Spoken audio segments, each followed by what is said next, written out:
ವಿದ್ಯಾರ್ಥಿಗಳೇ, ಈ ದಿನ ನಾನು 9ನೇ ತರಗತಿಯ ಪ್ರಥಮ ಭಾಷೆ ಕನ್ನಡ ವಿಷಯದ ಪಠ್ಯಪೂರಕ ಅಧ್ಯಯನದ 4ನೇ ಗದ್ಯ ಭಾಗವಾಗಿರ್ತಕ್ಕಂತಹ ಉರಿದ ಬದುಕು ಎಂಬ ಗದ್ಯ ಭಾಗದ ಬಗ್ಗೆ ನಿಮ್ಮೊಂದಿಗೆ ನಾನಿವತ್ತು ಹಂಚಿಕೊಳ್ತಾ ಇದ್ದೀನಿ. ಈ ಉರಿದ ಬದುಕು ಜೀವನ ಅಂತಕ್ಕಂಥದ್ದು ನೀರಿನ ಮೇಲಿನ ಗುಳ್ಳೆ ಇದ್ದ ಹಾಗೆ. ಇದು ಆ ಒಂದು ಗುಳ್ಳೆ ಯಾವ ಕ್ಷಣದಲ್ಲಿ ಬೇಕಾದರೂ ಹೊಡ್ಕೊಳ್ಬೋದು. ಹಾಗೆ ನಮ್ಮ ಜೀವನವೂ ಸಹ ಒಂದು ರೀತಿಯ ನೀರಿನ ಮೇಲಿನ ಗುಳ್ಳೆ ಇದ್ದಾಗ. ಹುಟ್ಟು ಆಕಸ್ಮಿಕ, ಸಾವು ಅನಿವಾರ್ಯ, ನಿಶ್ಚಿತ, ಸಾವು ಖಚಿತ. ಹಾಗಾಗಿ ಈ ಒಂದು ಜೀವನ ಅಂತಕ್ಕಂಥದ್ದು ಹುಟ್ಟಿನಿಂದ ಸಾಯುವ ತನಕ ನಾವು ಬದುಕುವಂತಹ ಬದುಕು, ನಡೆಸುವಂತಹ ಜೀವನ ಅದು ಸಾರ್ಥಕವಾಗಬೇಕಾದ್ರೆ ನಮ್ಮಿಂದ ನಾಡಿಗೆ ಮತ್ತು ದೇಶಕ್ಕೆ ಏನಾದರೂ ಒಂದು ಅನುಕೂಲ ಅಂತಕ್ಕಂಥದ್ದು ಆಗಬೇಕು. ಆ ಒಂದು ದಿಸೆಯಲ್ಲಿ ನಾವು ನೋಡಿದಾಗ ಜೀವನದ ಉದ್ದಕ್ಕೂ ಎಷ್ಟೋ ಕಷ್ಟಗಳನ್ನು ನಾವು ಎದುರಿಸಬೇಕಾಗುತ್ತೆ. ಅಂತಹ ಒಂದು ಕಷ್ಟದ ಸನ್ನಿವೇಶವನ್ನು ಎದುರಿಸುವಲ್ಲಿ ಬಹಳ ಜಾಗರೂಕತೆಯಿಂದ ಜೀವನವನ್ನು ನಡೆಸುವಂತಹ ಒಂದು ಅನಿವಾರ್ಯತೆ ಕೂಡ ಇರುತ್ತೆ ಮನುಷ್ಯನಿಗೆ.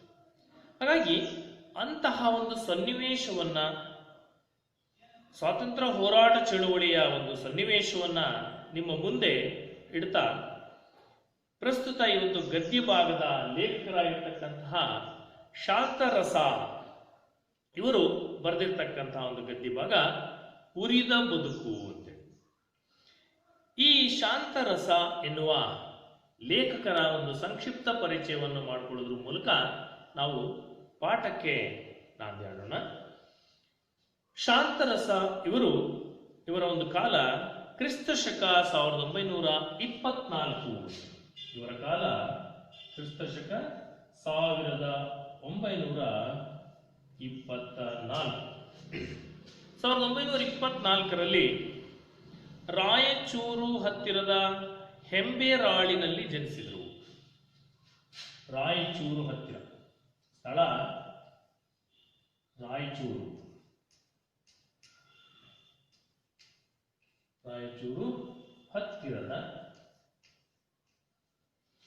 ರಾಯಚೂರು ಹತ್ತಿರದ ಹೆಂಬೇರಾಳಿ ಅಂತೇಳಿ, ಹೆಂಬೇರಾಳಿ ಎಂಬ ಸ್ಥಳದಲ್ಲಿ ಈ ಶಾಂತರಸ ಲೇಖಕರ ಒಂದು ಜನನ ಆಗುತ್ತೆ. ಇವರು ಶಿಕ್ಷಕರಾಗಿ, ಪದವಿ ಪೂರ್ವ ಕಾಲೇಜಿನ ಪ್ರಾಂಶುಪಾಲರಾಗಿ ಸೇವೆಯನ್ನ ಸಲ್ಲಿಸಿರುವರು. ಇವರು ಒಬ್ಬ ಸಾಮಾನ್ಯ ಶಿಕ್ಷಕರಾಗಿ, ತದನಂತರ ಪದವಿ ಪೂರ್ವ ಕಾಲೇಜಿನಲ್ಲಿ ಪ್ರಾಂಶುಪಾಲರಾಗಿ ಸೇವೆಯನ್ನ ಸಲ್ಲಿಸಿದ್ದಾರೆ.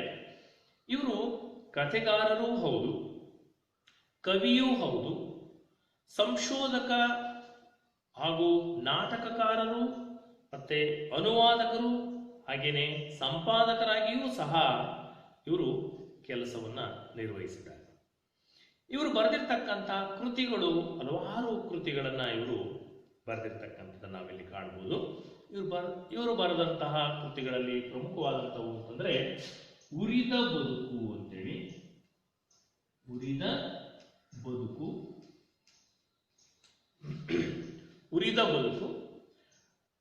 ಸತ್ಯ ಸ್ನೇಹ,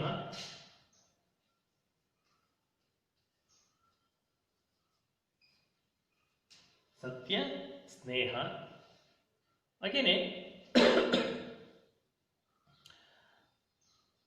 ಉರಿದ ಬದುಕು, ಸತ್ಯ ಸ್ನೇಹ, ನಂಜು ನೊರೆವಾಲು, ಬಹುರೂಪ, ಬೆನ್ನ ಹಿಂದಿನ ಬೆಳಕು, ಹೀಗೆ ಹಲವಾರು ಕೃತಿಗಳನ್ನು ರಚಿಸಿ ಕನ್ನಡ ಸಾಹಿತ್ಯಕ್ಕೆ, ಕನ್ನಡ ಸಾಹಿತ್ಯದ ಪ್ರಪಂಚಕ್ಕೆ, ಕನ್ನಡ ಸಾಹಿತ್ಯ ಲೋಕಕ್ಕೆ ತನ್ನದೇ ಆದಂತಹ ಒಂದು ವಿಶಿಷ್ಟ ಕೊಡುಗೆಯನ್ನು ಕೊಟ್ಟಿರ್ತಕ್ಕಂತಹ ಒಬ್ಬ ಮಹಾನ್ ಲೇಖಕರು, ಸಂಪಾದಕರು, ಅನುವಾದಕರು, ನಾಟಕಕಾರರು, ಸಂಶೋಧಕರು, ಕಥೆಗಾರರು, ಕವಿಗಳು ಆಗಿರ್ತಕ್ಕಂತಹ ಈ ಶಾಂತರಸ ಇವರ ಒಂದು ಸಾಹಿತ್ಯ ಕೃಷಿಗೆ ಇವರಿಗೆ ಹಲವಾರು ಪ್ರಶಸ್ತಿಗಳು ಹುಡುಕಿಕೊಂಡು ಬಂದವು. ಇವರು ಬರೆದಿರ್ತಕ್ಕಂತಹ ಈ ಒಂದು ಕೃತಿಗಳಿಗೆ ಅಥವಾ ಸಾಹಿತ್ಯ ಕೃಷಿಗೆ ಗುಲ್ಬರ್ಗಾ ಯೂನಿವರ್ಸಿಟಿ ಇವರಿಗೆ ಗೌರವ ಡಾಕ್ಟರೇಟ್ ಪ್ರಶಸ್ತಿಯನ್ನ ಅಥವಾ ಪದವಿಯನ್ನು ನೀಡಿ ಗೌರವಿಸಿದೆ. ಡಾಕ್ಟರೇಟ್ ಅಂದ್ರೆ ಗುಲ್ಬರ್ಗಾ ಯೂನಿವರ್ಸಿಟಿ, ಗುಲ್ಬರ್ಗಾ ವಿಶ್ವವಿದ್ಯಾನಿಲಯದಿಂದ ಡಾಕ್ಟರೇಟ್ ಪ್ರಶಸ್ತಿ. ಹಾಗೆಯೇ 2005ರಲ್ಲಿ ಬೀದರ್ನಲ್ಲಿ ಜರುಗಿದಂತಹ 72ನೆಯ ಕನ್ನಡ ಸಾಹಿತ್ಯ ಸಮ್ಮೇಳನದ ಅಧ್ಯಕ್ಷತೆಯ ಒಂದು ಪಟ್ಟ ಇವರಿಗೆ ಸಿಕ್ಕಿತ್ತು. ಅಂದ್ರೆ 72ನೇ ಅಖಿಲ ಭಾರತ ಕನ್ನಡ ಸಾಹಿತ್ಯ ಸಮ್ಮೇಳನ, ಅಖಿಲ ಭಾರತ ಕನ್ನಡ ಸಾಹಿತ್ಯ ಸಮ್ಮೇಳನದ ಅಧ್ಯಕ್ಷತೆಯ ಪಟ್ಟ ಅಂದ್ರೆ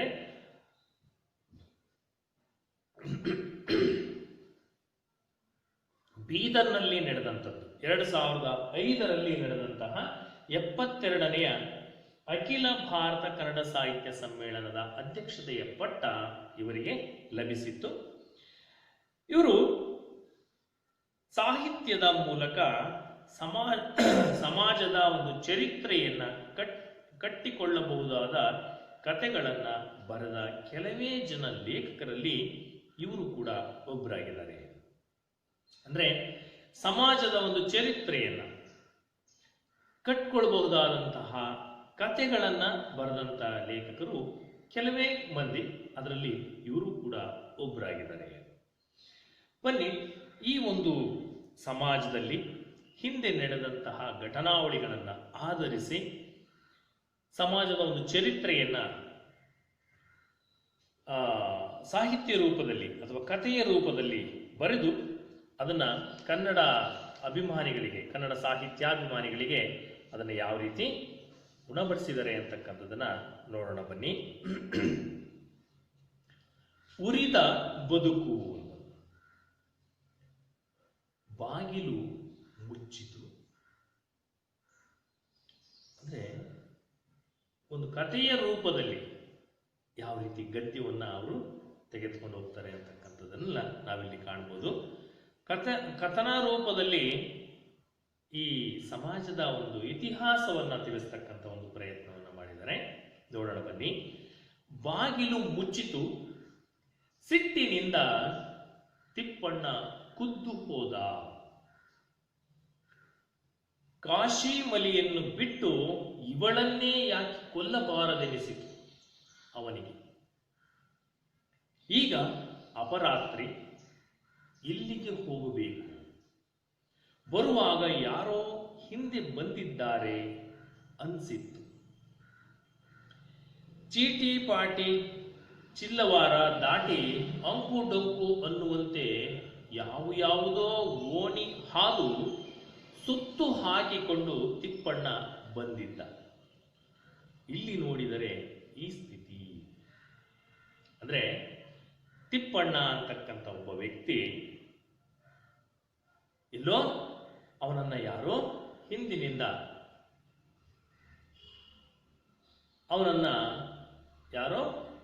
ಹಿಂದಿನಿಂದ ಆ ವ್ಯಕ್ತಿಯನ್ನ ಅನುಸರಿಸಿ ಬರ್ತಾ ಇದ್ದ. ಅವನ ಕಣ್ಣು ತಪ್ಪಿಸಿ ಹಿಂದೆ ಬೆನ್ನತ್ತಿದ್ದಂತಹ ಅವರ ಕಣ್ಣು ತಪ್ಪಿಸಿ ಈ ಹಾದಿ ಬೀದಿ ಅಂಕು ಡೊಂಕು ದಾರಿಯನ್ನು ಬಳಸಿ ಓಣಿಗಳನ್ನು ತಪ್ಪಿಸಿ ಹೇಗೋ ಅವರಿಂದ ಬಚಾವಾಗಿ ಒಂದು ಮನೆಯ ಹತ್ತಿರ ಬಂದಿದ್ದಾನೆ. ಆ ಮನೆಯ ಹತ್ತಿರ ಬಂದ ತಕ್ಷಣ ಬಾಗಿಲು ಮುಚ್ಚಿತು. ಆಗ ತಿಪ್ಪಣ್ಣನಿಗೆ ಕೋಪ ನೆತ್ತಿಗೇರಿತು. ಆ ಸಿಟ್ಟಿನಿಂದ ತಿಪ್ಪಣ್ಣ ಕುದ್ದು ಹೋದ. ಅವನಿಗೆ ಭಯಂಕರವಾದಂಥ ಸಿಟ್ಟು ಬಂತು. ಕಷ್ಟಪಟ್ಟು ನಾನು ಹೇಗೋ ಅವರಿಂದ ತಪ್ಪಿಸ್ಕೊಂಡು ಶತ್ರುಗಳಿಂದ ಪ್ರಾಣವನ್ನು ರಕ್ಷಿಸಿಕೊಂಡು ನಾನು ಇಲ್ಲಿಗೆ ಬಂದರೆ ಈ ಮನೆಯ ಬಾಗಿಲು ನನಗೆ ಮುಚ್ಚಿಬಿಡ್ತಲ್ಲ ಅಂತೇಳಿ ಸಿಟ್ಟು ಬಂತು. ಕಾಶುಮಲಿಯನ್ನು ಬಿಟ್ಟು ಇವಳನ್ನೇ ಯಾಕೆ ಕೊಲ್ಲಬಾರದು ಅಂತೇಳಿ ಅನ್ನಿಸ್ತು ತಿಪ್ಪಣ್ಣನಿಗೆ. ಅವಳು ತಿಪ್ಪಣ್ಣನ ನೋಡಿದ ತಕ್ಷಣ ಬಾಗಿಲನ್ನು ಮುಚ್ಚಿದ್ರಿಂದ ಈ ರೀತಿ ಅನ್ನಿಸ್ತು ಅವನಿಗೆ. ಮತ್ತೆ ಮೆಲ್ಲನೆ ಬಾಗಿಲು ಬಡಿದ. ಸರಿ ರಾತ್ರಿಯ ಹೊತ್ತಾಗಿದೆ. ನಿಧಾನವಾಗಿ ಬಾಗಿಲನ್ನು ಬಡಿತಾ ಇದ್ದಾನೆ. ಬಾಗಿಲನ್ನ ಬಡಿದ ಮತ್ತೆ ಬಡ್ದ. ಹಗುರಾಗಿ ಬಾಗಿಲು ತೆರೆಯಿತು. ಹಲವು ಬಾರಿ ಬಾಗಿಲನ್ನ ಬಡಿದಾದ ಮೇಲೆ ಬಾಗಿಲು ನಿಧಾನವಾಗಿ ತೆರೆಕೊಳ್ತು. ಬಾಗಿಲು ತೆರೆಕೊಂಡಾದ ಮೇಲೆ ಪೂರ್ಣ ಅಲ್ಲ, ಅದು ಅರ್ಧ ಬಾಗಿಲು ಮಾತ್ರ ತೆಗೆದಿದೆ. ತಿಪ್ಪಣ್ಣ ಹೊಸ್ತಿಲಲ್ಲಿ ಕಾಲು ಹಾಕಿದ. ಇನ್ನೇನು ಅವನು ಒಳಗೆ ಹೋಗ್ಬೇಕು ಅಂತೇಳಿ ಕಾಲನ್ನ ಎತ್ತಿ ಉದಾಸಲನ್ನ ಅಥವಾ ಹೊಸ್ತಿಲನ್ನ ದಾಟಿ ಕಾಲು ಒಳಗೆ ಹಾಕಬೇಕು. ಅಷ್ಟರೊಳಗಾಗಿ ಆ ಒಳಗೆ ಇದ್ದಂತ ಹೆಂಗಸು ಹೇಳ್ತಾನೆ, ಬ್ಯಾಡ ಅಣ್ಣ, ಕಾಲು ಬೀಳ್ತೀನಿ, ಒಳಗೆ ಬರಬೇಡ, ನಮ್ಮನ್ನೆಲ್ಲ ಸಾವಿನ ಬಾಯಾಗ ತುರುಕು ಬೇಡ ಅಂತೇಳಿ ಗೋಗರಿತಾ ಇದ್ದಾಳೆ ಆ ಹೆಣ್ಣು. ಬೇಡ ಅಣ್ಣ, ಒಳಗೆ ಬರಬೇಡ, ನಿನ್ನ ಕಾಲಿಗೆ ಬೀಳ್ತೀನಿ, ಒಳಗೆ ಮಾತ್ರ ಬರಬೇಡ, ನಮ್ಮನ್ನೆಲ್ಲ ಸಾವಿನ ಬಾಯಾಗೆ ನೀನು ತುರುಕು ಬೇಡ, ನಮ್ಮನ್ನ ಈ ಪ್ರಾಣ ರಕ್ಷಣೆಗೋಸ್ಕರ ನಾವು ಇದೀವಿ, ನಮ್ಮನ್ನು ನಾವು ರಕ್ಷಣೆ ಮಾಡ್ಕೊಳ್ತೀವಿ, ದಯಮಾಡಿ ನೀನು ನಮ್ಮ ಮನೆ ಒಳಗೆ ಬರಬೇಡ, ನೀನು ಬಂದು ನಮ್ಮನ್ನ ಸಾವಿನ ದವಡೆಗೆ ನೂಕಬೇಡ ಅಂತೇಳಿ ಆ ಹೆಣ್ಣು ತಿಪ್ಪಣ್ಣನನ್ನ ಕೇಳ್ಕೊಳ್ತಾ ಇದ್ದಾರೆ. ತಂಗಿ ಅನ್ನವ್ವ, ಆ ಹೆಂಗಸಿನ ಹೆಸರು ಅನ್ನವ್ವ. ತಂಗಿ ಅನ್ನವ್ವ, 3-4 ತಾಸೇ ಇರ್ತೀನಿ, ನಾನು ಬಹಳ ಸಮಯವರೆಗೆ ಇರೋದಿಲ್ಲ, 3-4 ಗಂಟೆ, 3-4 ತಾಸೇ ಇರ್ತೀನಿ, 3-4 ಗಂಟೆ ಅಷ್ಟೇ ಇರ್ತೀನಿ, ಜಾಸ್ತಿ ಇಲ್ಲ, ಹಸಿವು ಬಹಳ ಆಗ್ಯಾದ, ಏನಾದರೂ ತಿಂಬಾಕ ಕೊಡು, ಬಹಳ ಹೊಟ್ಟೆ ಹಸಿತಾ ಇದೆ, ಹಸಿವು ಜಾಸ್ತಿ ಆಗಿದೆ, ನಾನು 3-4 ತಾಸು ಅಷ್ಟೇ ಇರ್ತೀನಿ, ತಂಗಿ ಅನ್ನವ್ವ ನನಗೆ ಏನಾದರೂ ತಿನ್ನಕ್ಕೆ ಕೊಡು ಅಂತೇಳಿ ಇವನಿಗೂ ತುಂಬ ಹಸಿವಾಗಿತ್ತು. ಹಾಗಾಗಿ ಕೇಳ್ತಾ ಇದ್ದಾನೆ, ಏನಾರ ತಿಂಬಾಕ ಕೊಡು, ಮೊದಲು ಒಳಗೆ ಬಿಡು, ಮೊದಲು ನನಗೆ ಒಳಗೆ ಬಿಡು, ಅನಂತರ ನನಗೆ ತಿನ್ನಕ್ಕೆ ಏನಾದರೂ ಒಂದಿಷ್ಟನ್ನು ಕೊಡು. ಯಾರೋ ನನ್ನ ಹಿಂದೆ ಬಿದ್ದಂಗ ಕಾಣ್ತದ, ನನ್ನ ಹಿಂದೆ ಯಾರೋ ನನ್ನನ್ನ ಹಿಂಬಾಲಿಸ್ತಾ ಇದ್ದಾರೆ, ನನ್ನಿಂದ ಬಿದ್ದುಬಿಟ್ಟಿದ್ದಾರೆ, ಅವರಿಂದ ತಪ್ಪಿಸ್ಕೊಂಡು ಬಂದಿದ್ದೀನಿ ನಾನು, ದಯಮಾಡಿ ನನ್ನ ಮನೆಯಿಂದ ಒಳಗೆ ಬರೋದಕ್ಕೆ ಅವಕಾಶ ಮಾಡಿಕೊಡು, ನಂತರ ನನಗೇನಾದರೂ ತಿನ್ನಕ್ಕೆ ಕೊಡು ಅಂತಂದೇಳಿ ಕೇಳ್ಕೊಳ್ತಾ ಇದ್ದಾನೆ.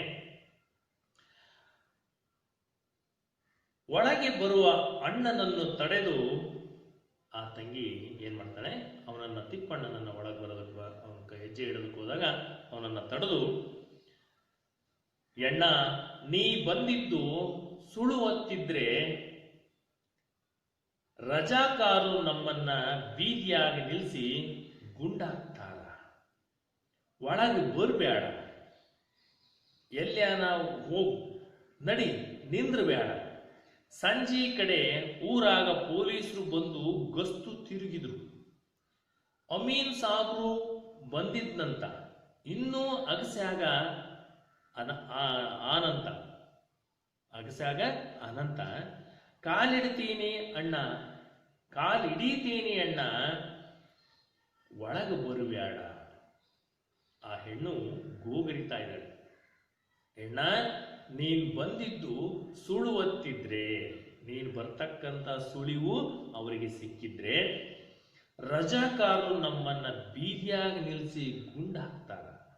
ರಜಾಕಾರರು ಬ್ರಿಟಿಷರಿಗೆ, ಸೈನಿಕರಿಗೆ ಸಹಾಯ ಮಾಡ್ತಕ್ಕಂಥ ಕೆಲವರು ಅವರು ಇದ್ದಾರೆ. ಆ ರಜಾಕಾರರು ಏನ್ ಮಾಡ್ತಾರೆ, ನಮ್ಮನ್ನ ನೀನ್ ಬಂದಿರ್ತಕ್ಕಂಥದ್ದು ಏನಾದ್ರು ಸುಳು ಗೊತ್ತಾದ್ರೆ ನಮ್ಮನ್ನ ಬೀದಿಯಾಗಿ ನಿಲ್ಲಿಸಿ ಗುಂಡು ಹೊಡೆದು ಬಿಡ್ತಾರೆ. ಹಾಗಾಗಿ ನೀನು ಒಳಗೆ ಬರಬೇಡ, ಒಳಗೆ ಬರಬೇಡ, ಎಲ್ಲಾನ ಹೋಗು ನಡಿ, ನೀನೆಲ್ಲಾದ್ರೂ ಹೋಗಿ ಬದುಕು, ನಿಂದ್ರು ಬೇಡ, ಇಲ್ಲಿ ಬಾಗ್ಲಲ್ಲಿ ನಿಂದ್ರು ಬೇಡ. ಸಂಜೆ ಕಡೆ ಊರಾಗ ಪೊಲೀಸರು ಬಂದಿದ್ರು, ಸಂಜೆ ಊರಿನಲ್ಲಿ ಗಸ್ತು ತಿರುಗ್ತಿದ್ರು ಪೊಲೀಸ್ನರು ಬಂದು. ಅಮೀನ್ ಸಾಬ್ರು ಬಂದಿದ್ದಂತೆ, ಆ ಬ್ರಿಟಿಷ್ ಅಧಿಕಾರಿ ಅಥವಾ ಅಮೀನ್ ಸಾಬ್ ಅಂತಕ್ಕಂಥ ಒಬ್ಬ ಅಧಿಕಾರಿ ಕೂಡ ಬಂದಿದ್ದಂತೆ. ಇನ್ನು ಅಗಸ್ಯಾಗ ಅನಂತ, ಅವನು ಅಗಸ್ಯಾಗಿ ಇನ್ನು ಊರ್ ಬಾಗಿಲಲ್ಲಿ ಅಥವಾ ಊರಿನ ಮುಂದೆ ಅವನಿನ್ನು ಇದಾನೆ. ಕಾಲಿಡೀತೀನಿ, ನಿನ್ನ ಕಾಲಿಗೆ ಬೀಳ್ತೀನಿ ಅಣ್ಣ, ಒಳಗೆ ಮಾತ್ರ ಬರಬೇಡ ಅಂತೇಳಿ ಆ ಅನ್ನವ್ವ ಅಥವಾ ತಂಗಿ, ಆ ಹೆಣ್ಣು ತಿಪ್ಪಣ್ಣನನ್ನ ಬಾಗಿಲಲ್ಲೇ ತಡಿತಾ ಇದ್ದಾಳೆ.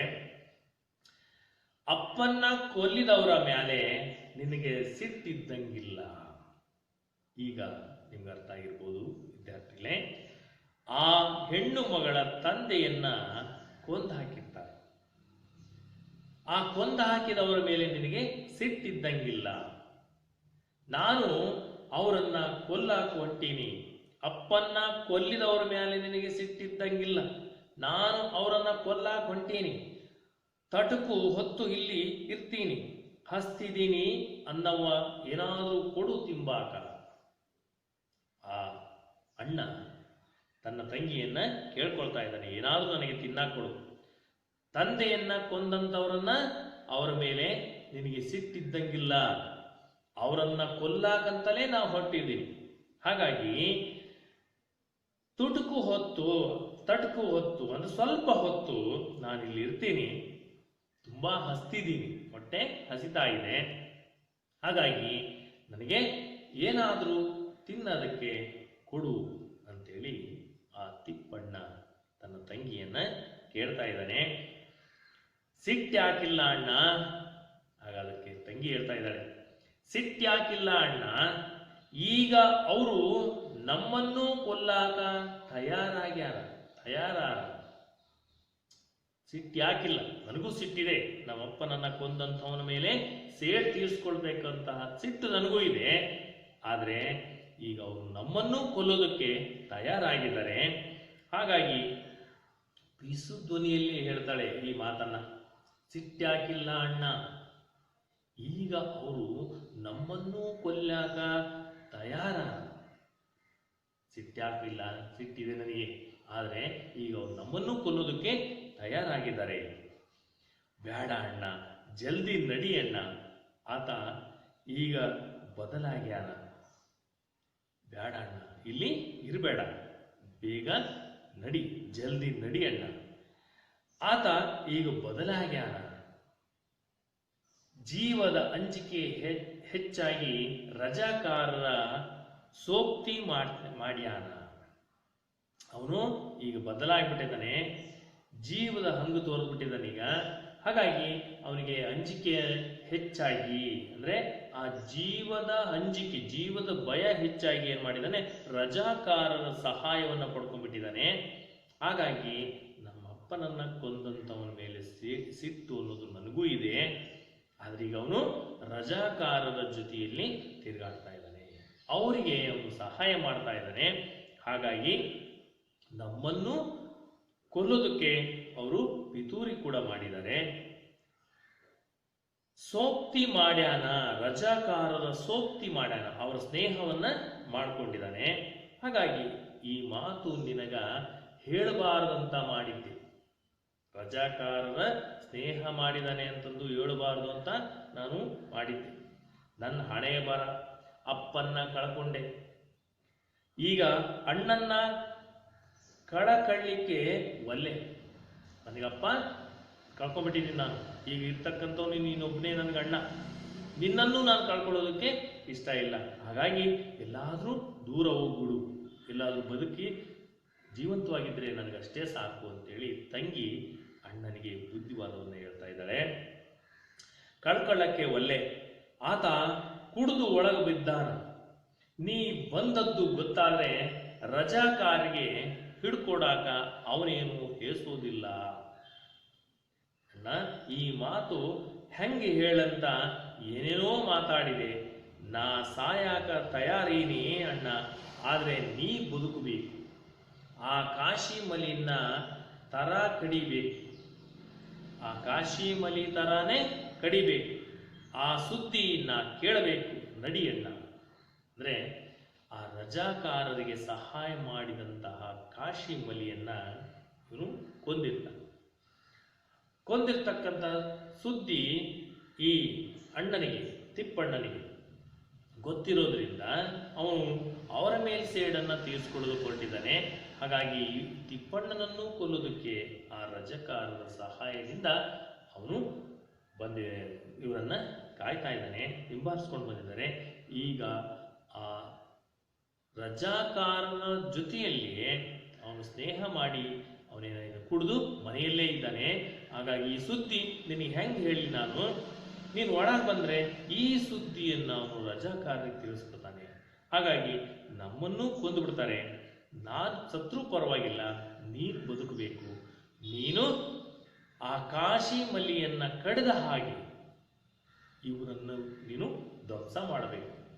ಆ ಸುದ್ದಿಯನ್ನು ನಾನು ಕಿವಿಯಾರ ಕೇಳಬೇಕು, ಅದು ನನ್ನ ಆಸೆ ಅಂತೇಳಿ ತಂಗಿ ಅಣ್ಣನಿಗೆ ಅಥವಾ ತಿಪ್ಪಣ್ಣನಿಗೆ ಹೇಳ್ತಾಳೆ. ಈ ಮಾತು ಹೆಂಗೆ ಹೇಳಂತ ಏನೇನೋ ಮಾತಾಡಿದೆ. ನಾ ಸಾಯಾಕ ತಯಾರೀನಿ ಅಣ್ಣ, ಆದರೆ ನೀ ಬದುಕಬೇಕು.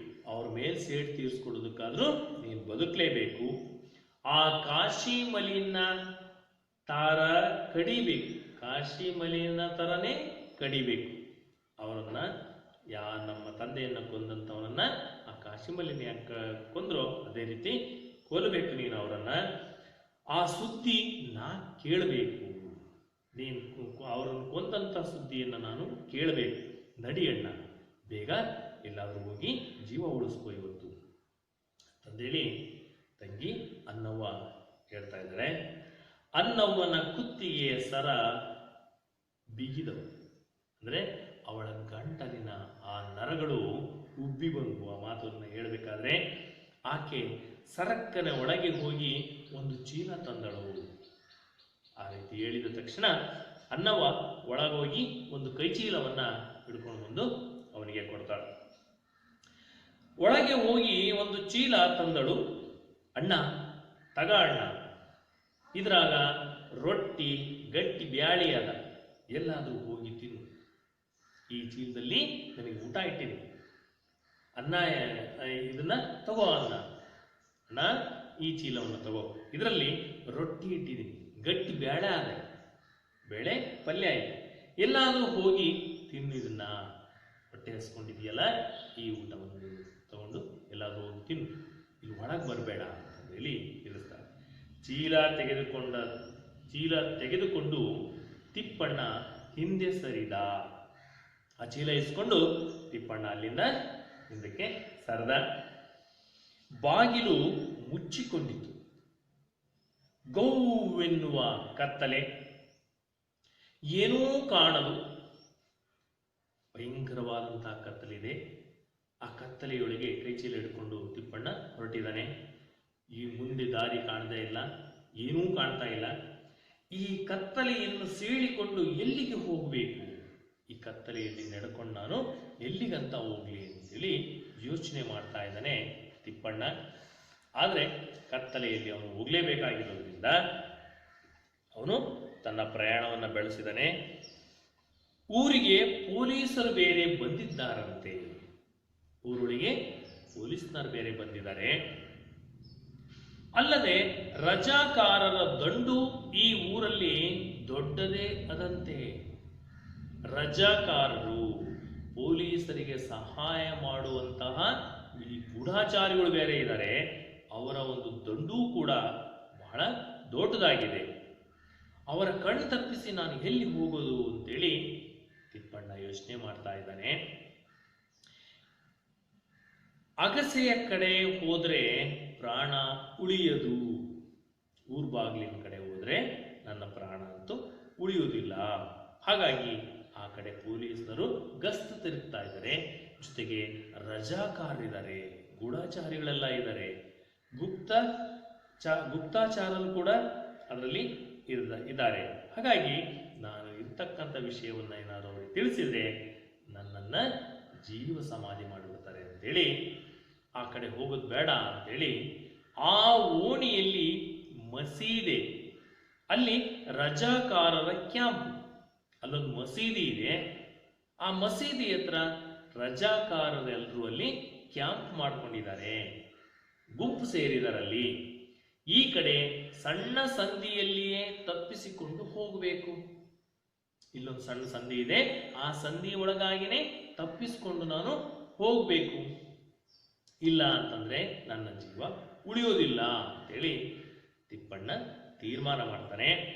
ಅಲ್ಲಿಂದ ಒಂದೆರಡು ಮನೆ ದಾಟಲಿಲ್ಲ, ಯಾರೋ ಹಿಂದೆ ಬಂದ ಶಬ್ದ. ಹೇಗೋ ಅಲ್ಲಿಂದ ಒಂದೆರಡು ಮನೆ ಮುಂದಕ್ಕೆ ಇನ್ನು ದಾಟಿಲ್ಲ ಅವನು, ಯಾರೋ ಹಿಂದೆ ಬಂದಂತಹ ಶಬ್ದ. ತಿಪ್ಪಣ್ಣ ಹಿಂತಿರುಗಿ ನಿಂತು ಕೈ ಬಾಂಬಿಗಾಗಿ ಜೇಬಿನಲ್ಲಿ ಕೈ ಇಳಿಬಿಟ್ಟ. ಹಿಂದಕ್ಕೆ ತಿರುಗಿದ ತಿಪ್ಪಣ್ಣ, ಯಾರೋ ನನ್ನನ್ನ ಹಿಂಬಾಲಿಸ್ತಾ ಇದ್ದಾರೆ ಅಂತಂದೇಳಿ ಗೊತ್ತಾಯ್ತು ತಿಪ್ಪಣ್ಣನಿಗೆ. ಹಿಂದೆ ತಿರುಗಿ ನೋಡ್ದ, ಅಷ್ಟರೊಳಗಾಗಿ ಜೋಬ್ನಲ್ಲಿದ್ದಂತಹ ಬಾಂಬಿಗೆ ಕೈಯನ್ನ ಇಳಿಬಿಟ್ಟ. ಆ ಬಾಂಬನ್ನ ತಗೊಳ್ಳೋಣ ಅಂತೇಳಿ ಜೋಬ್ನೊಳಗೆ ಕೈ ಹಾಕಿದ. ಯಾರೂ ಇಲ್ಲ. ಹಿಂದೆ ನೋಡಿದಾಗ ಅಲ್ಲಿ ಯಾರೂ ಕಾಣಲಿಲ್ಲ. ತಿಪ್ಪಣ್ಣ ಹಿಂದಿರುಗಿ ನಡೆದ, ಯಾರೂ ಇಲ್ಲ ಅಂತಂದೇಳಿ ಅವನಿಗೆ ಖಾತರಿ ಮಾಡಿಕೊಂಡ. ನಂತರ ಹಿಂದೆ ತಿರ್ಕೊಂಡು ವಾಪಸ್ ಹೊರಟ. 4-8 ಮಾರು ಹೋಗಿರಲಿಲ್ಲ, ಒಂದು 8-10 ಮಾರು ಕೂಡ ಅವನು ಮುಂದೆ ದಾಟಿರಲಿಲ್ಲ. ಹಿಂದಿನಿಂದ ಗಪ್ಪನೆ ಅವನ ಎರಡೂ ಕೈಗಳನ್ನು ಹಿಡಿದರು. ಹಿಂದಿನಿಂದ ಬಂದಂತ ವ್ಯಕ್ತಿ ಆ ತಿಪ್ಪಣ್ಣನ ಎರಡೂ ಕೈಗಳನ್ನ ಗಪ್ ಅಂತೇಳಿ ಬಿಗಿಯಾಗಿ ಹಿಡ್ಕೊಂಡ. ಎರಡೂ ಕೈಗಳನ್ನು ಹಿಡಿದರು. ಹಿಡಿತ ಬಲವಾಗಿತ್ತು, ಕೊಸರಿಕೊಳ್ಳಲು ಆಗಲಿಲ್ಲ. ಕತ್ತಲಲ್ಲಿ ಕೊಸರಾಡ್ಕೊಳಕ್ ಹೋದ, ಆದರೆ ಹಿಡಿದಂತ ವ್ಯಕ್ತಿ ಎರಡೂ ಕೈಯನ್ನು ಬಿಗಿಯಾಗಿ ಹಿಂದೆ ಹಿಡಿದು ನಿಂತ್ಕೊಂಡಿದ್ದ. ಕೊಸರಿಕೊಳ್ಳಲು ಆಗಲಿಲ್ಲ. ಆಗ ಅವನ ಕಿವಿಯಲ್ಲಿ ನಿಧಾನಕ್ಕೆ ಹೇಳ್ತಾನೆ, ನಾನು ಶಂಕರಣ್ಣ, ಸುಮ್ಮನೆ ನನ್ನ ಜೊತೆಗೆ ಬಾ ಎಂದು ಆತ ತಿಪ್ಪಣ್ಣನ ಕೈ ಬಿಟ್ಟು, ನಾನು ಶಂಕರಣ್ಣ, ಸುಮ್ಮನೆ ನನ್ನ ಜೊತೆಗೆ ಬಾ ಅಂತೇಳಿ ತಿಪ್ಪಣ್ಣನಿಗೆ ಶಂಕರಣ್ಣ ಹೇಳ್ತಾನೆ. ಕೈ ಬಿಟ್ಟಿದ್ದಾನೀಗ. ಹೆಗಲ ಮೇಲೆ ಕೈ ಹಾಕಿ ದರ ದರ ನಡೆಸಿಕೊಂಡು ಹೋಗಿ ಯಾವುದೋ ಇಕ್ಕಟ್ಟಾದ ಓಣಿಯಲ್ಲಿ ಹಾದು ಮನೆಯೊಂದರ ಹಿತ್ತಲ ಬಾಗಿಲಿಗೆ ಮೆಲ್ಲನೆ 3 ಸಲ ಬಡಿದ. ಶಂಕರಣ್ಣ ಏನ್ ಮಾಡ್ತಾನೆ, ಅವನನ್ನ ತಿಪ್ಪಣ್ಣನನ್ನ ಕರ್ಕೊಂಡೋಗಿ ಯಾವುದೋ ಸಣ್ಣ ಓಣಿಯಲ್ಲಿ ಸುತ್ತು ಹಾಕಿ ಕರ್ಕೊಂಡೋಗಿ ಒಂದು ಹಿಂಬಾಗಿಲಿನಲ್ಲಿ ಹೋಗಿ ನಿಧಾನವಾಗಿ ಆ ಬಾಗಿಲನ್ನ ಬಡಿದ. 3 ಸಲ ಬಡಿದ ಮೆಲ್ಲಗೆ ಬಾಗಿಲು ನಿಧಾನವಾಗಿ ತೆರೆಯಿತು. ಇಬ್ಬರು ಒಳಹೊಕ್ಕರು. ಇಬ್ರು ಆ ಮನೆ ಒಳಗೆ ಹೋಗ್ತಾರೆ. ನಂತರ ಬಾಗಿಲು ಮುಚ್ಕೊಂಡ್ಬಿಡುತ್ತೆ. ಆಗ ತಿಪ್ಪಣ್ಣನಿಗೆ ಮನಸ್ಸಿನಲ್ಲಿಯೇ ಗೊಂದಲ ಶುರುವಾಗಿದೆ. ಮಂದಗೆ ಚಿಮಣಿ ಉರಿಯುತ್ತಿತ್ತು. ಆ ಮನೆಯ ಒಳಭಾಗದಲ್ಲಿ ಮಂದ ಬೆಳಕಿನಲ್ಲಿ, ಸಣ್ಣ ಬೆಳಕಿನಲ್ಲಿ ಒಂದು ಸೀಮೆ ಎಣ್ಣೆಯ ಬುಡ್ಡಿ, ಅದು ದೀಪ ಉರಿತಾ ಇತ್ತು. ಚಿಮಣಿ ಉರಿತಾ ಇದೆ. ತಿಪ್ಪಣ್ಣನಿಗೆ ಜೀವದಲ್ಲಿ ಜೀವ ಇರಲಿಲ್ಲ. ಅವನಿಗೆ ಭಯ ಶುರುವಾಗಿದೆ. ಜೀವದಲ್ಲಿ ಜೀವ ಇಲ್ಲ. ಶಂಕರಣ್ಣ ಯಾರೆಂಬುದು ಗೊತ್ತಾಗಿತ್ತು. ಅವನನ್ನ ಹಿಡಿದು ತಂದಂತಹ ಶಂಕರಣ್ಣ ಯಾರು ಅಂತ ಆ ತಿಪ್ಪಣ್ಣನಿಗೆ ಗೊತ್ತಾಗಿದೆ. ಆದರೆ ಆತ ಪೊಲೀಸರಿಗೆ ಹಿಡಿದುಕೊಟ್ಟರೆ ಎನ್ನುವ ಒಂದು ಅನುಮಾನ ಆ ತಿಪ್ಪಣ್ಣನಿಗೆ ಬಂದಿದೆ. ಶಂಕರಣ್ಣನ ಮೇಲೆ ನಂಬಿಕೆ ಇಲ್ಲ. ಅಕಸ್ಮಾತ್ ಏನಾದರೂ ಪೊಲೀಸ್ನವ್ರಿಗೆ ನನ್ನನ್ನು ಹಿಡ್ಕೊಟ್ಬಿಟ್ರೆ, ಯಾಕೆ ಅಂದರೆ ತಿಪ್ಪಣ್ಣನ ಮನೆತನದ ಮೇಲೆ ಶಂಕರಣ್ಣನ ಸಿಟ್ಟಿತ್ತು. ಯಾಕಂತಂದ್ರೆ ಈ ತಿಪ್ಪಣ್ಣನ ಮನೆತನದ ಮೇಲೆ ಶಂಕರಣ್ಣನಿಗೂ ಸಹ ಸಿಟ್ಟಿದೆ. ಸಿಟ್ಟು ಎನ್ನುವುದಕ್ಕಿಂತ ಕುನಿಸೇ ಇತ್ತು, ಅಂದ್ರೆ ಹೊಟ್ಟೆ ಕಿಚ್ಚಿತ್ತು, ಸ್ವಲ್ಪ ಹೊಟ್ಟೆ ಹುರಿಯಿತ್ತು. ಆತ ತನ್ನ ಕೈಗಳನ್ನು ಬಿಟ್ಟು ಹೆಗಲ ಮೇಲೆ ಕೈ ಹಾಕಿ ಬರುವಾಗ ತಾನೇಕೆ ಅವನ ಮೇಲೆ ಆಕ್ರಮಣ ಮಾಡಲಿಲ್ಲ, ಯಾಕೋ ಬ್ಯಾಡೆನಿಸಿತು. ಅವನು ಕೈ ಹಿಡಿದು ಹಿಂದಿನ ಬಂದು ಶಂಕರಣ್ಣ ಕೈಯನ್ನ ಹಿಡಿದು, ನಾನು ಶಂಕರಣ್ಣ ಸುಮ್ಮನೆ ನನ್ನ ಜೊತೆ ಬಾ ಅಂತ ಹೇಳಿದಾಗ ಅದಾದ್ಮೇಲೆ ಕೈ ಬಿಟ್ಟ. ಆಗ ನಾನು ಯಾಕೆ ಅವನ ಮೇಲೆ ತಿರುಗಿ ಬೀಳಲಿಲ್ಲ ಅಂತೇಳಿ ಅವನ ಮನಸ್ಸಿನಲ್ಲಿ ಗೊಂದಲ ಶುರುವಾಗಿತ್ತು.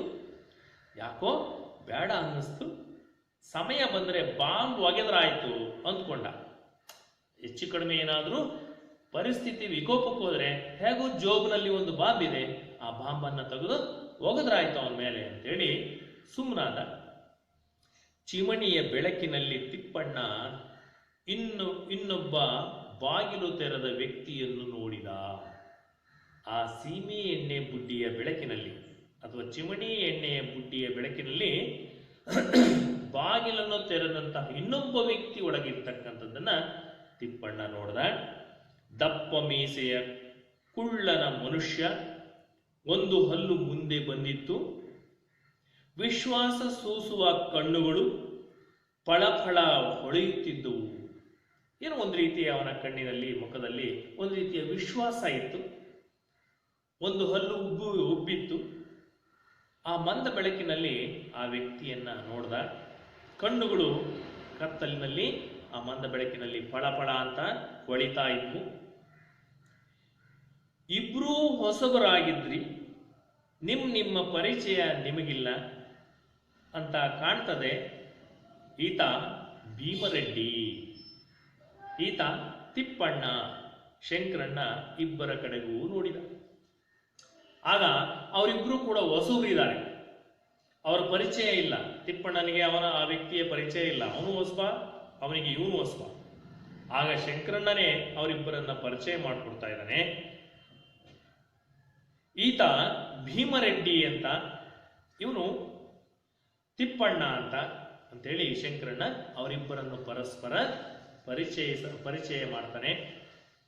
ಇಬ್ಬರ ಮುಖದ ಮೇಲೆ ನಗೆ ಮೂಡಿತ್ತು. ಅವರಿಬ್ಬರು ಮುಖದಲ್ಲಿ ಒಂದು ಸಂತೋಷದ ನಗೆ ಬಂತು. ಇಬ್ಬರು ತುಂಗಭದ್ರಾ ದಂಡೆಯ ಮೇಲೆ ಬೇರೆ ಬೇರೆ ಶಿಬಿರಗಳಲ್ಲಿದ್ದರು. ಆ ತುಂಗಭದ್ರಾ ದಂಡೆಯ ಮೇಲೆ ಬೇರೆ ಬೇರೆ ಶಿಬಿರದಲ್ಲಿ ಇವರು ಇದ್ರು. ಈ ಬ್ರಿಟಿಷರ ಅಥವಾ ರಜಕಾರರ ವಿರುದ್ಧ ದಂಗೆ ಎದ್ದಂತಹ ಶಿಬಿರಗಳಾಗಿತ್ತು. ಹಾಗಾಗಿ ಬೇರೆ ಬೇರೆ ಶಿಬಿರದಲ್ಲಿ ಇವರು ಇರ್ತಕ್ಕಂಥದ್ದು ಈಗ ಅವರಿಗೆ ಖಾತರಿಯಾಯಿತು. ಹಾಗಾಗಿ ತುಂಗಭದ್ರಾ ದಂಡೆಯ ಮೇಲೆ ಬೇರೆ ಬೇರೆ ಶಿಬಿರಗಳಲ್ಲಿ ಇದ್ದರು. ಅವರಿಬ್ಬರು ನದಿ ದಾಟಿ ಬಂದು ಆಕ್ರಮಣ ಮಾಡ್ತಾ ಇದ್ರು ಈ ಸೈನಿಕರ ಮೇಲೆ. ಅವರಿಬ್ರು ನದಿಯನ್ನು ದಾಟಿ ಆಕ್ರಮಣ ಮಾಡ್ತಾ ಇದ್ರು. ಸಾಕಷ್ಟು ಹೆಸರು ಮಾಡಿದ್ರು. ಇವರಿಬ್ಬರ ಹೆಸರು ಎಲ್ಲ ಕಡೆ ಹರಿದಾಡ್ತಾ ಇತ್ತು. ಭೀಮರೆಡ್ಡಿ ಅಂತಂದ್ರೆ ಸಿಂಹ ಸ್ವಪ್ನವಾಗಿದ್ದ, ತಿಪ್ಪಣ್ಣ ಅಂತಂದ್ರೂ ಕೂಡ ಸಿಂಹ ಸ್ವಪ್ನವಾಗಿದ್ದ ಆ ಬ್ರಿಟಿಷ್ ಸೈನಿಕರಿಗೆ ಅಥವಾ ಪೊಲೀಸರಿಗೆ. ಪೊಲೀಸರು, ರಜಾಕಾರರು ಇವರ ಹೆಸರು ಕೇಳಿದರೆ ಹೆದರುವಷ್ಟು ಅವರ ಸಾಹಸ.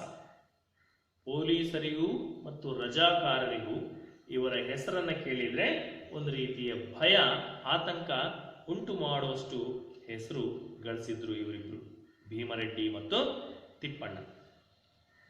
ಹಾಗಾಗಿ ಅವರು ಒಬ್ಬರನ್ನೊಬ್ಬರು ಭೇಟಿಯಾದದ್ದು ಈ ದಿನದಲ್ಲಿ ಮಾತ್ರ. ಇಂದು ಅವರಿಬ್ರು ಭೇಟಿಯಾಗಿದ್ದಾರೆ, ಅದು ಇಂತಹ ಆ ಕತ್ತಲಿನ ಪರಿಸ್ಥಿತಿಯಲ್ಲಿ.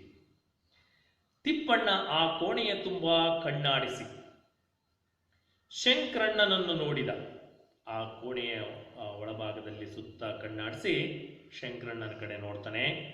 ಆ ನೋಟದಲ್ಲಿ ಏನೇನೋ ಪ್ರಶ್ನೆಗಳಿದ್ದವು ತಿಪ್ಪಣ್ಣನಿಗೆ ಮನಸ್ಸಿನಲ್ಲಿದ್ದಂಥ ಪ್ರಶ್ನೆಗಳು, ಬಹಳಷ್ಟು ಪ್ರಶ್ನೆಗಳು ಮೂಡಿದ್ವು. ಇವನು ಯಾಕೆ ನನಗೆ ಸಹಾಯ ಮಾಡ್ತಾ ಇದ್ದಾನೆ? ನಮ್ಮ ಕುಟುಂಬದ ಮೇಲೆ ಇವನು ಕಣ್ಣಿತ್ತು, ಇವನು ನಮ್ಮ ಕುಟುಂಬದ ಮೇಲೆ ಅಸೂಯೆ ಇತ್ತು, ಹೊಟ್ಟೆ ಕಿಚ್ಚಿತ್ತು, ಸಿಟ್ಟಿತ್ತು. ಹಾಗಾಗಿ ಇವನು ಯಾಕೆ ನನಗೆ ಸಹಾಯವನ್ನ ಈ ಕ್ಷಣದಲ್ಲಿ ಮಾಡ್ತಾ ಇದ್ದಾನೆ? ಇದೇನು ಸಹಾಯನೋ ಅಥವಾ ಬ್ರಿಟಿಷರಿಗೆ ಅಥವಾ ಪೊಲೀಸರಿಗೆ ಹಿಡ್ಕೊಳ್ತಕ್ಕಂಥ ಹುನ್ನಾರೋ ಅಂತೇಳಿ ತಿಪ್ಪಣ್ಣನಿಗೆ ಮನಸ್ಸಿನಲ್ಲೇ ಹಲವಾರು ಗೊಂದಲಗಳಿದ್ವು.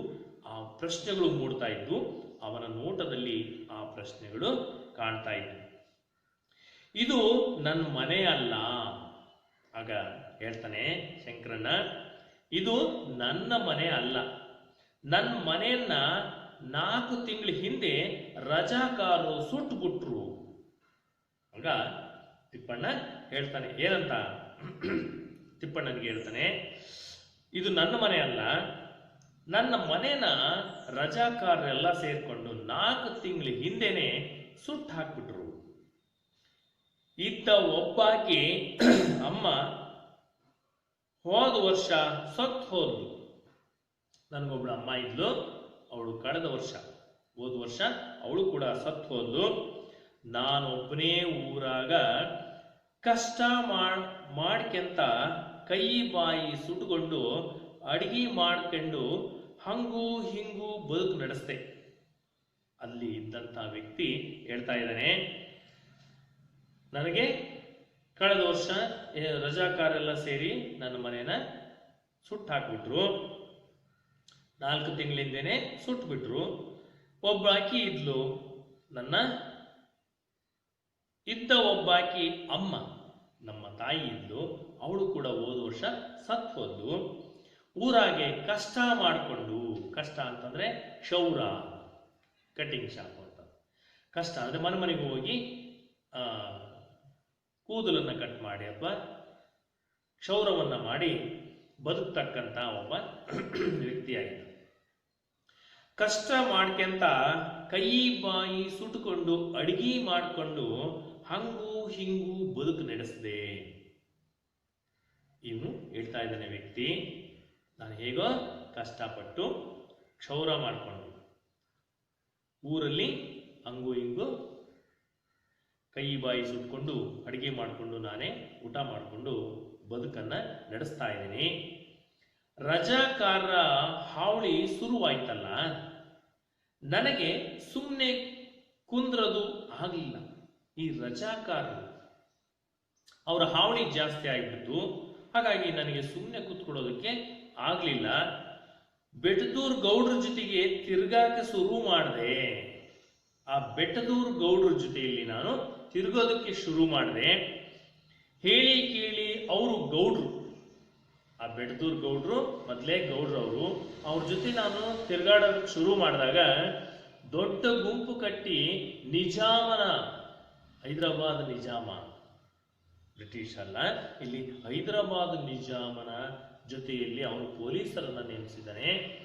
ಹೈದರಾಬಾದ್ ನಿಜಾಮ ಅಂದ್ರೆ ನಿಜಾಮನ ವಿರುದ್ಧ ಸೆಡ್ಡು ಹೊಡೆದು ನಿಂತ್ರಲ್ಲ, ಅವರ ಉಪಟಳ ಆಕ್ರಮಣ ರಜಾಕಾರರಿಗೆ ತಡೆಯಾಕ ಆಗಲಿಲ್ಲ. ಅವರ ಒಂದು ಉಪಟಳ ಅಂದ್ರೆ ಈ ರಜಾಕಾರರಿಗೆ ಅವರಿಂದ ಆಗ್ತಕ್ಕಂಥ ತೊಂದರೆ, ಆ ಗೌಡ್ರು ಅಂದ್ರೆ ಬೆಟ್ಟದೂರ್ ಗೌಡ್ರ ಜೊತೆ ತಿರುಗಾಡ್ತಾ ಇದ್ದಂಥ ಸಂದರ್ಭದಲ್ಲಿ ಆ ಬೆಟ್ಟದೂರ್ ಗೌಡ್ರು ದೊಡ್ಡ ಗುಂಪನ್ನ ಕಟ್ಕೊಂಡಿದ್ರು. ಆ ದೊಡ್ಡ ಗುಂಪು ಆ ನಿಜಾಮನ ವಿರುದ್ಧ ಸಡ್ಡು ಹೊಡೆದು ನಿಂತರು. ಹಾಗಾಗಿ ಆ ಬೆಟ್ಟದೂರ್ ಗೌಡರ ಗುಂಪಿನ ಉಪಟಳವನ್ನ ಅವ್ರ ಕೈಲಿ ತಡ್ಕೊಳಕ್ಕಾಗ್ತಾ ಇಲ್ಲ. ಆಕ್ರಮಣ ಈ ರಜಾಕಾರರಿಗೆ ತಡೆಯಕ್ಕೆ ಆಗ್ಲಿಲ್ಲ. ನಿಮಗೆಲ್ಲ ಗೊತ್ತಿರ್ಬೇಕಲ್ಲ ಅವ್ರ ಸುದ್ದಿ. ಅಲ್ಯಾರಂದ್ರ ಇಲ್ಯಾರ, ಇಲ್ಯಾರಂದ್ರ ಅಲ್ಯಾರ, ಶಹಬ್ಬಾಸ್ ಅನ್ನಬೇಕು ಅವರಿಗೆ.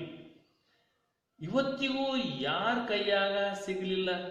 ರಾತ್ರೋರಾತ್ರಿ ಒಬ್ರೇ ಹಿರೇ ಕುದುರೆ ಮೇಲೆ ಹೋಗಿ ಸೈನ್ಯದ ಶಿಬಿರದ ಮೇಲೆ ಬಾಂಬ್ ಒಗೆದು ಬರ್ತಿದ್ರು. ಆ ಗೌಡ್ರು ಹೇಗಿದ್ರು, ಎಂಥ ಧೈರ್ಯಶಾಲಿ ಅಂದ್ರೆ, ಇಲ್ಯಾರ ಅಂದ್ರೆ ಇಲ್ಯಾರಂದ್ರ, ಇಲ್ಯಾರಂದ್ರ ಅಲ್ಯಾರ, ಅಲ್ಲದರೆ ಅಂದ್ರೆ ಇಲ್ಲದರೆ, ಹೀಗೆ ಇಲ್ಲಿದ್ದಾರೆ ಅಂದ್ರೆ ಅಲ್ಲೆಲ್ಲ ಇರ್ತಾರೆ, ಅಲ್ಲಿದ್ದಾರೆ ಅಂತಂದ್ರೆ ಇನ್ನೆಲ್ಲೋ ಇರ್ತಾರೆ. ಹೀಗೆ ಅವರು ಎಲ್ಲಿದ್ದಾರೆ ಅಂತಂದು ಯಾರಿಗೂ ಸಹ ಸುಳಿವು ಕೂಡ ಗೊತ್ತಾಗ್ತಾ ಇರಲಿಲ್ಲ. ಆದರೆ ಅವರು ಹಿರೇಕುದುರೆ ಮೇಲೆ ಹೊರಟರು ಅಂದ್ರೆ ಆ ಸೈನಿಕರ ಅಥವಾ ಅವರ ಶಿಬಿರ ಎಲ್ಲಿರುತ್ತೆ, ರಾತ್ರೋರಾತ್ರಿ ಒಬ್ಬರೇ ಹೋಗಿ ಆ ಶಿಬಿರದ ಮೇಲೆ ಬಾಂಬು ಒಗೆದು ಬರ್ತಾ ಇದ್ರು. ಅಂತಹ ಧೈರ್ಯಶಾಲಿಯಾಗಿದ್ರು ಆ ಬೆಟ್ದೂರ್ ಗೌಡ್ರು. ಅವ್ರ ಮೇಲೆ ವಾರಂಟ್ ಜಾರಿ ಆಯಿತು. ಕಂಡಲ್ಲಿ ಗುಂಡಿಟ್ಟು ಕೊಲ್ಲೋ ಆಜ್ಞೆ ಮಾಡಿ ಅವರ ಫೋಟೋ ಊರಿಗೆ ಹಂಚಿ ಗ್ವಾಡೆ ಮೇಲೆ ಹಚ್ಚಿದ್ರು. ಅವರು ತಪ್ಪಿಸಿಕೊಂಡು ಹೊಳೆ ದಾಟಿ ಹೋಗಿಬಿಟ್ರು. ನಾನು ಊರಿಗೆ ಬಂದೆ. ಆಟತ್ತಿಗೆ ಬೆಟ್ತೂರ್ ಗೌಡ್ರ ಜೊತೆಗೆ ಇವನಿದ್ದಂತ ಸುದ್ದಿ ಆಗಿತ್ತು. ರಜಾಕಾರರು ಬೂಟ್ಗಾಲಲ್ಲೇ ನನಗೆ ಒದ್ರು, ನನ್ನ ಮನೆಗೆ ಬೆಂಕಿ ಹಚ್ಚಿದ್ರು. ಅವರೇನೋ ನದಿಯನ್ನ ದಾಟಿ ಹೊರಟೋದ್ರು. ನಾನು ವಾಪಸ್ ಊರಿಗೆ ಬಂದೆ. ಅವ್ರ ಜೊತೆಯಲ್ಲಿ ಇವನು ಇದ್ದ ಅಂತಂದೇಳಿ ರಜಾಕಾರೆಲ್ಲ ಸೇರಿ ನನ್ನನ್ನ ಬೂಟಿನ ಕಾಲಿಗೆ ಒದ್ದು ಬಿಟ್ರು. ಯಾವ ರೀತಿ ಹೋದ್ರು, ನನಗೆ ಸುಸ್ತಾಗುವ ರೀತಿಯಲ್ಲಿ ಹೊಡೆದ್ರು. ಕೊನೆಗೆ ನನ್ನ ಮನೆಗೆ ಗುಡಿಸಲಿಗೆ ಬೆಂಕಿಯನ್ನ ಹಚ್ಚಿದ್ರು. ಅವರ ಆ ಬೆಟ್ದೂರ್ ಗೌಡ್ರ ಮೇಲೆ ವಾರಂಟ್ ಬೇರೆ ಇತ್ತು. ಆ ವಾರಂಟ್ ಮತ್ತು ಕಂಡಲ್ಲಿ ಗುಂಡು ಎನ್ನುವ ಒಂದು ಆಜ್ಞೆ ಕೂಡ ಹೊರಡಿಸಿದ್ರು. ಅವ್ರ ಫೋಟೋನೆಲ್ಲ ಊರು ತುಂಬ ಹಚ್ಚಿದ್ರಿಂದ ಅವ್ರು ಊರು ಬಿಟ್ಟು ಹೋಗಿದ್ರಿಂದ ನಾನು ವಾಪಸ್ ಊರಿಗೆ ಬಂದಾಗ ನನಗಿಷ್ಟೆಲ್ಲ ಆಯಿತು. ಬೂಟ್ ಕಾಲಲ್ಲಿ ನನ್ನನ್ನು ಹೊಡೆದ್ರು, ಮನೆಗೆ ಬೆಂಕಿ ಹಚ್ಚಿದ್ರು. ಆ ಬೆಂಕಿಯಾಗ ಇವನ್ನು ಹೋಗಿರೋ ಅಂತೇಳಿ ಯಾರೋ ಹೇಳಿದ್ರು. ಬೆಂಕಿನಲ್ಲಿ ಆ ಗುಡಿಸಲಿಗೆ ಬೆಂಕಿ ಹಚ್ಚಿದಾಗ ಆ ಬೆಂಕಿಯಲ್ಲಿ ಇವನನ್ನು ಒಗಿರಿ ಅಂತೇಳಿ ಯಾರೋ ಅಂದ್ರು. ಕೂಳಿಲ್ದೆ ತಾನೇ ಸತ್ತೋತಾನೆ, ನಾವ್ಯಾಕೆ ಕೊಲ್ಲಮೋ ಅಂದ್ರು ಕೆಲವರು. ಊಟ ಇಲ್ಲದೆ ಹೇಗೂ ಇವನು ಸತ್ತೋಗ್ತಾನೆ, ಇವನ್ ಯಾಕೆ ನಾವು ಕೊಲ್ಲನ, ಅವನೇ ಸತ್ತು ಹೋಗ್ತಾನೆ ಅಂತೇಳಿ ಆ ಗುಂಪಿನಲ್ಲಿ ಯಾರೋ ಒಬ್ಬ ಅಂದ್ರು. ಕೊನೆಗೆ ಮನೆ ಸುಟ್ಟು ಹೋಯ್ತು. ಮನೆ ಮುಂದಿನ ಬೇವಿನ ಗಿಡದ ಕೆಳಗೆ ಬಿದ್ದಿದ್ದೆ. ನನ್ನ ಮನೆಗೆ ಬೆಂಕಿ ಹೆಚ್ಚಾದ್ಮೇಲೆ ಮನೆಯೆಲ್ಲ ಸುಟ್ಟೋಯ್ತು. ಮನೆ ಮುಂದೆ ಇದ್ದಂತಹ ಬೇವಿನ ಮರ ಇತ್ತಲ್ಲ, ಆ ಮರದ ಕೆಳಗೆ ನಾನು ಬಿದ್ದಿದ್ದೆ. ಒದ್ದಿಸ್ಕೊಂಡು ಮೈಯೆಲ್ಲ ಬ್ಯಾನೆ ಆಗಿತ್ತು. ಆ ಬೂಟಿನ ಕಾಲಲ್ಲಿ ಒದ್ದಿದ್ರಿಂದ ಮೈ ನನಗೆ ತುಂಬಾ ನೋವನ್ನು ಅನುಭವಿಸ್ತಾ ಇತ್ತು. ಸವಾರಾತ್ರಿ ಆದ್ರೂ ಯಾರೂ ಬಂದು ಮಾತಾಡಿಸ್ಲಿಲ್ಲ. ಅರ್ಧ ರಾತ್ರಿ ಆಗಿದೆ, ಯಾರು ಕೂಡ ನನ್ನ ಹತ್ರ ಬಂದು ಮಾತಾಡಿಸ್ಲಿಲ್ಲ. ಹಸಿವು, ನೀರಡಿಕೆ, ಬಹಳ ಹಸಿವಾಗಿತ್ತು, ಬಾಯಾರಿಕೆಯಾಗಿತ್ತು. ನೀರು ನೀರು ಅಂತ ಒದರುತ್ತಿದ್ದೆ. ರಜಾಕಾರರಿಗೆ ಅಂಜಿ ಯಾರೂ ಸಮೀಪ ಬರಲಿಲ್ಲ ಅಂತ ಆಮೇಲೆ ಗೊತ್ತಾಯ್ತು. ಅವ್ರಿಗೆ ಎದುರ್ಕೊಂಡು, ರಜಾಕಾರರಿಗೆ ಎದುರ್ಕೊಂಡು ಯಾರೂ ಕೂಡ ನನ್ನ ಹತ್ರ ಬರಲಿಲ್ಲ ಅಂತೇಳಿ ಆಮೇಲೆ ಗೊತ್ತಾಯ್ತು. ಒದರಿ ಎಚ್ಚರ ತಪ್ಪಿತು. ನೀರು ನೀರು ಅಂತಂದು ಒದರಿ ಕೂಗಿ ಕೊನೆಗೆ ಅದರಲ್ಲೇ ಪ್ರಜ್ಞೆ ತಪ್ಪೋಯ್ತು, ಎಚ್ಚರ ತಪ್ಪಿತು. ಎಚ್ಚರ ಆದಾಗ ಆಮೇಲೆ ಇಲ್ಲೇ ಇದೆ, ಕೊಲ್ಯಾಗಿದ್ದೆ. ಇದು ಮಾದ್ರ ದುರ್ಗಪ್ಪನ ಮನೆ ಅಂತೇಳಿ ಆ ವ್ಯಕ್ತಿ ತನ್ನ ಪರಿಚಯವನ್ನು ಮಾಡ್ಕೊಳ್ತಾ ಇದ್ದಾನೆ. ಇದು ನಾನು ಎಚ್ಚರ ತಪ್ಪಿದ್ದೆ, ಆದರೆ ಎಚ್ಚರ ಆದ್ಮೇಲೆ ನೋಡ್ತೀನಿ ಈ ಒಂದು ಕೋಣೆಯಲ್ಲಿ ಇದ್ದೆ. ಈ ಮನೆ ಇದು ಮಾದ್ರ ದುರ್ಗಪ್ಪನ ಮನೆ. ಮಾದ್ರ ದುರ್ಗಪ್ಪನ ಮನೆ. ಆತ ಹೊತ್ಕೊಂಬಂದು ಇಲ್ಲಿ ಮಲಗಿಸಿದ್ದ. ಎಚ್ಚರ ಆದಾಗ ತಂಬಿಗೆ ಬಾಯಿಗಿಟ್ಟು ಕುಡಿ ಅಂತ ಹೊತ್ಕೊಂಡು ಬಂದು ಇಲ್ಲಿ ಮಲಗಿಸಿದ್ದಾನೆ.